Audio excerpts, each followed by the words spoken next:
Okay, this is RayJ2 here, and I'm bringing you yet another LP. This game is made by Titus, a French company, and it has a reputation for being one of the worst, if not the worst, game on the Nintendo 64. I am, of course, referring to Superman on the N64, more commonly referred to as Superman 64. Alright. So, we get 3 language options. I'm going to choose English, since that's the language I'm most familiar with. And, let's go into the options, see what we have here. Bust my sound volume, music volume. You got 3 difficulties here. I'm going to be playing on normal mode. I'm not even going to touch Superman mode. Normal mode is already difficult enough. And I don't want to try easy mode because that's easy. Not like this game is easy or anything, because it really isn't. Let's start a new game. I'll talk about it more as I play. In short time, your fate will be sealed, Superman. Now that is a pretty cool voice sample. Very crisp and clear for the N64. Then there's no time to waste. I'm kind of praising this game. I'm not really going to for very long. Anyway, the game starts out and you gotta fly through these here rings, and if you don't fly through the rings, the game kicks you out and forces you to fly through the rings. So let's fly through the rings. And I can talk about my very first experience with the game. The game came out in 1999. I remember renting it from a place called Cal Video. It was a video rental store, like right next door to our house. And I think I remember renting this game either a week before or a week after renting Super Smash Brothers and playing that game for the first time. Let me tell you, the jump in quality was huge. So you get to the end here and you wanna save the cars from destroying the people. You're basically killing whoever's driving those cars. Yeah, because the cars exploded. You're killing criminals to save police officers, let's just say that. Oh, and of course, you can't forget, no one actually really dies in this game because it's a virtual world. This is not even real life, so everything you do doesn't even count. Like, for all Superman knows, some real crimes could be happening right now in the actual world, and he can't stop them because he's stuck in Lex Luthor's digital world, flying through rings like a jackass, and generally, I don't know, being bored out of his mind, I guess. I'm making these this ring section look easy, but I actually, it's kind of weird. I actually like playing bad games sometimes. I've never actually finished this game, but I plan to do it for the sake of this LP.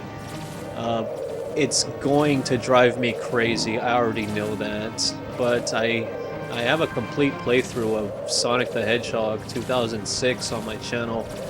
And if I could suffer through that game, I could probably do this one, although I think this game's a lot harder. Okay, put the police car at the end of the road. I have no idea why, but you just fly over everybody because you're Superman. And that's the police department. It's not really a police department because it's a virtual world and it's nothing but a gate. And where's the ring? Oh, it's over here. What's it doing over there? I have no idea. Let's see. What was I talking about? Police stations and virtual worlds, and and flying through rings, and look at this.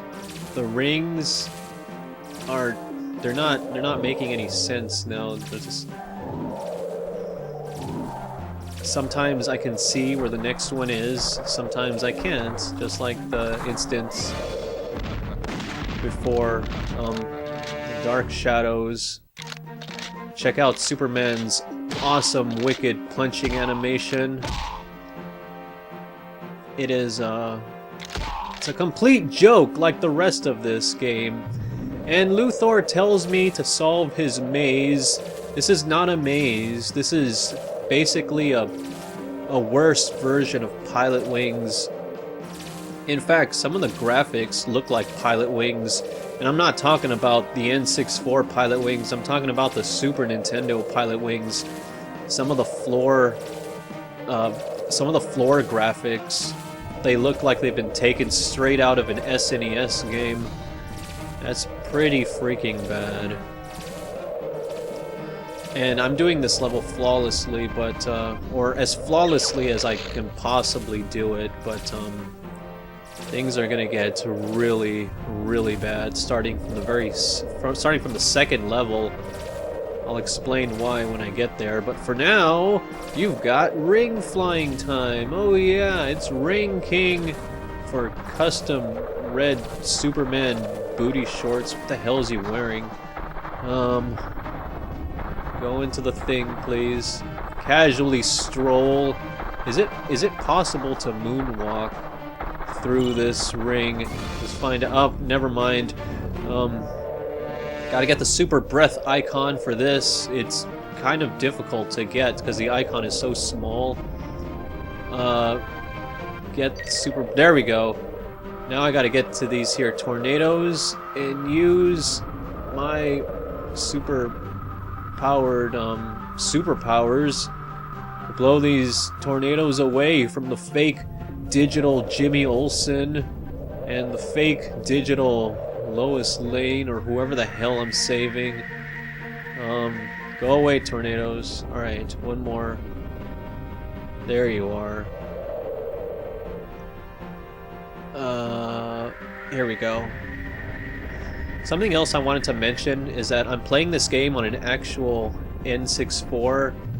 I was thinking of playing it on an emulator, but the game does not emulate properly.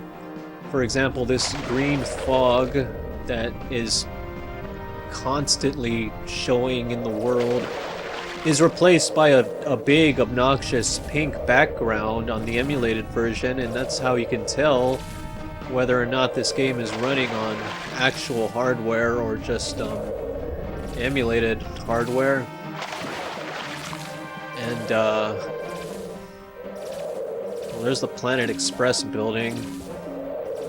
And there's a bunch of other weird graphical oddities and flaws with the emulated version. Like, when I play this game on Project 64, the game likes to crash randomly.